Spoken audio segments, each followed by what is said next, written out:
So, hello students. In the previous video, I discussed Khosla theory, and now I am going to continue that theory. So, Khosla theory को continue करने से पहले आज हम पढ़ेंगे exit gradient and piping और undermining. सो exit gradient को समझने से पहले आपको पता होना चाहिए कि फ्लोनेट क्या होता है। What is flownet? So flownet is a set of curve is known as flow lines, and the other set is known as equipotential line. In this figure, as you can see in the figure, the flow lines that are the streamlines and the equipotential lines. So इन दोनों का जो net बनता है, net और ये एक दूसरे को जो क्रॉस करती हैं, तो इसे कहा जाता है flow net. So what are the flow line or streamline? So flow line indicate the direction of the flow. So seepage में आप लोगों को पता होगा कि सीपेज में जो भी फ्लो होता है वो अलोंग द स्ट्रीम लाइन और अलोंग द फ्लो लाइन होता है, right? Whereas what is equipotential line? Equipotential line are line joining the point where the total potential head is equal. Total potential head is equal.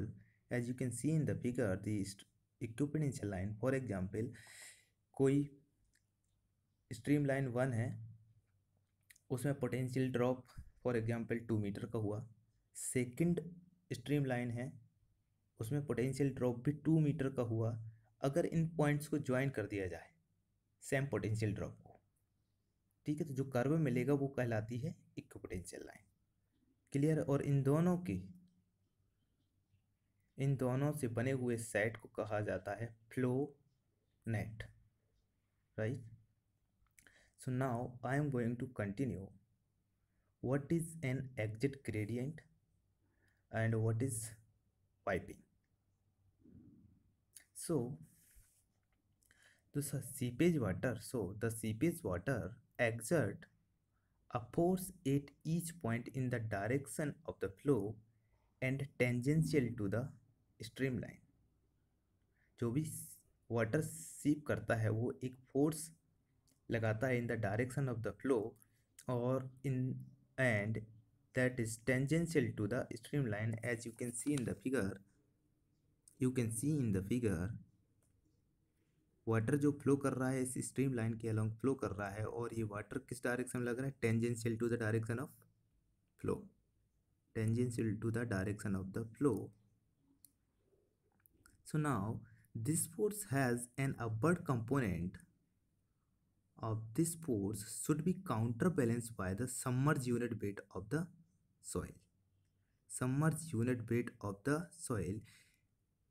आप exit पे देखिएगा, जैसे ही आप exit पे आएंगे तो डायरेक्शन होगा टेंजेंशियल फोर्सेस का, जो डायरेक्शन होगा किस डायरेक्शन में होगा? अपर डायरेक्शन में होगा. तो ये अपर डायरेक्शन जो है वो काउंटर बैलेंस अगर किसके साथ होता है? अगर ये काउंटर बैलेंस होता है सबमर्ज यूनिट वेट के साथ, काउंटर बैलेंस होता है तो सेफ है, otherwise it will be fail. So the forces has the maximum, this upward forces has the maximum disturbing tendency at the exit end, because the direction of this force at the exit point is vertically upward. Direction of this upward force at the exit is vertically, and this pull force act as upward component of the soil grain remain stable. The submerged unit weight should be more than the upward disturbing force. So this exit is nothing, that is the downstream side of the dam where water is emerged from the downstream side. आप देख रहे होंगे ये flow lines है, right? Water up stream side से enter हुआ और ये डाउन स्ट्रीम साइड से कहीं इमर्ज हो रहा होगा, ठीक है। जहाँ भी इमर्ज हो रहा है उसे कहा गया है एग्जिट कहा गया है, राइट। सो जो भी एग्जिट है, इस एग्जिट पॉइंट पे जो टोटल वर्टिकल अपवर्ड प्रेशर है, अगर अपवर्ड प्रेशर है और फोर्स है वो सबमर्ज यूनिट वेट के इक्वल है या फिर इससे ज़्यादा है, तो सॉइल पार्टिकल्स जो हैं वो सेफ हैं। अगर ये अपवर्ड प्रेशर और फोर्स ज़्यादा हो जाता है सबमर्ज यूनिट वेट से, तो क्या होगा, यहाँ के जो भी सॉइल पार्टिकल्स होंगे वो रिमूव होना शुरू हो जाएंगे, रिमूव होना शुरू हो जाएंगे, राइट। रिमूव होना शुरू हो जाएंगे तो क्या हो जाएगा, धीरे धीरे ये वर्ड्स क्रिएट करेंगे और पाइपिंग क्रिएट करेंगे। और ये पूरा का पूरा किस डायरेक्शन में ट्रेवल करेगा, पूरा का पूरा अप स्ट्रीम डायरेक्शन में ट्रेवल करेगा। धीरे धीरे डाउन स्ट्रीम से अप स्ट्रीम से की तरफ बढ़ते जाएंगे और एक पाइप क्रिएट कर लेगा जिसे कहा जाता है piping action. Clear? Okay, now the disturbing force, that is F, the disturbing force at any point is proportional to the gradient of the pressure of water at the exit is called exit gradient, exit gradient की definition जो है बहुत ही critical है, आसानी से समझ में नहीं आएगी, इसलिए इसको प्रैक्टिकली समझना काफ़ी इम्पोर्टेंट है। तो देखते हैं, जो अपवर्ड फोर्स F है, अपवर्ड फोर्स F है एट द एग्जिट, ये प्रेशर ग्रेडियंट के इक्वल होता है, pressure gradient that is delta P by delta T के इक्वल होता है, इसलिए इसे कहा जाता है एग्जिट ग्रेडियंट। बिकॉज ये प्रेशर कहाँ पे है, ये कहाँ पे है, एग्जिट पे, इसलिए इसे कहा गया एग्जिट ग्रेडियंट। या फिर इन टर्म्स ऑफ हेड देखें तो एग्जिट ग्रेडियंट जो होगा, इस एग्जिट ग्रेडियंट जो होगा वो होगा delta H by delta L, delta H by delta L। So now, so this force is directly proportional to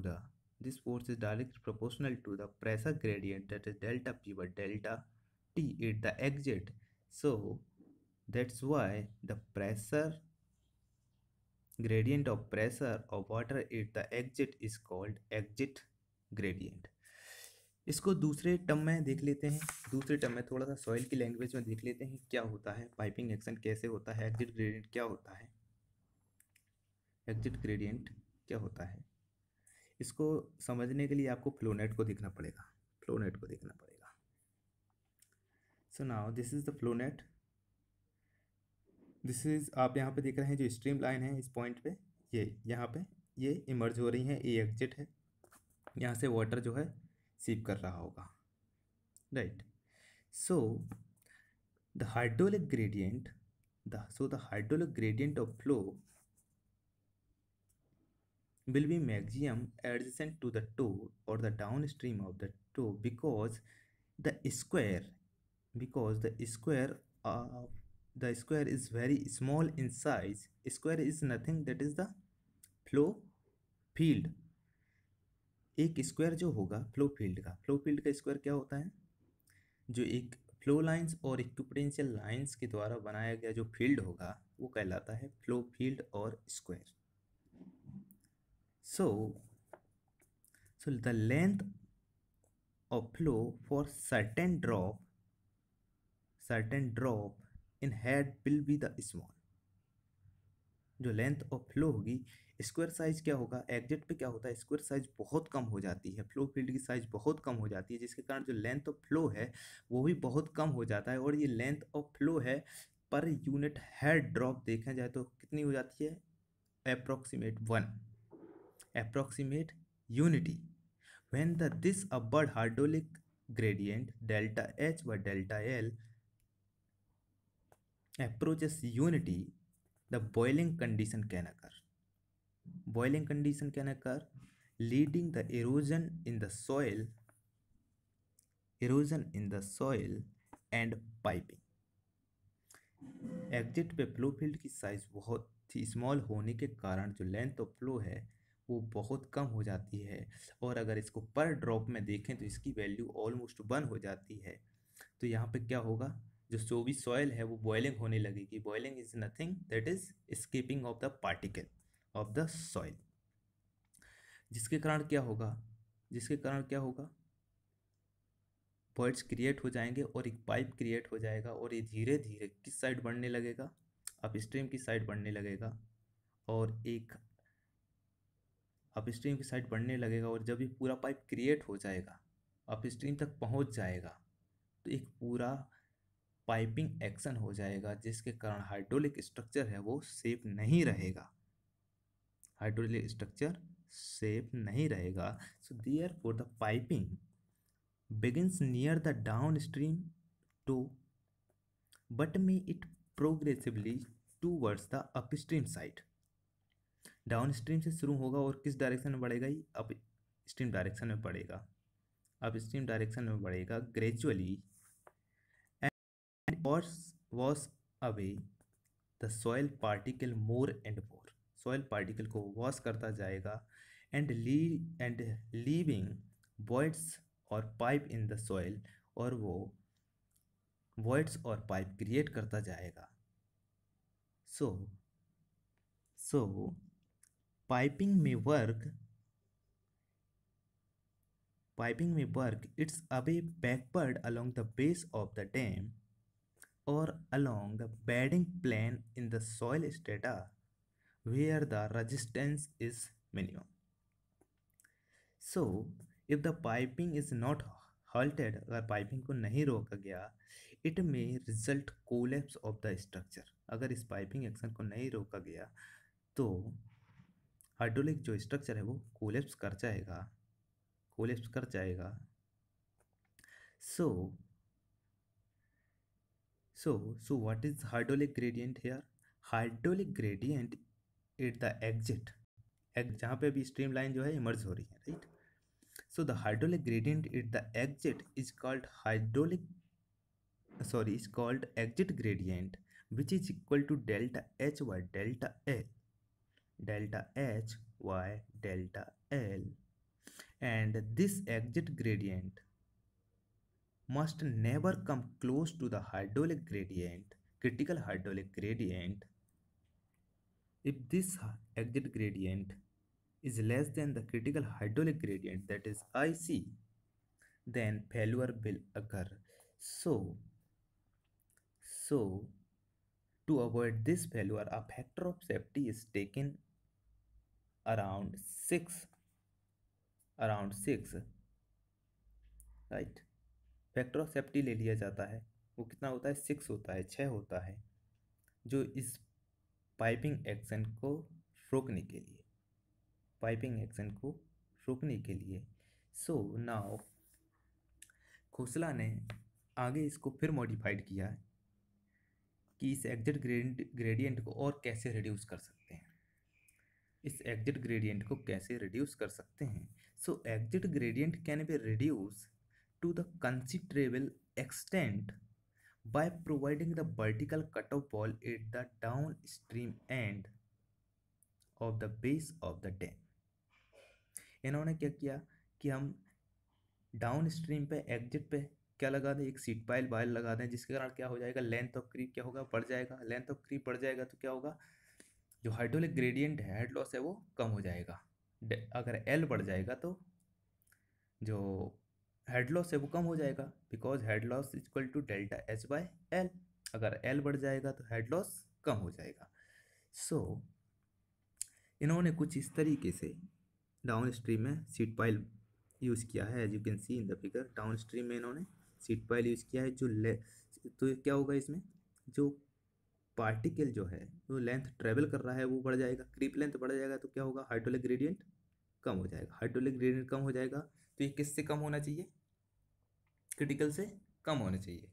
अगर क्रिटिकल से कम है तभी हाइड्रोलिक स्ट्रक्चर सेफ है, अदरवाइज इट में फेल।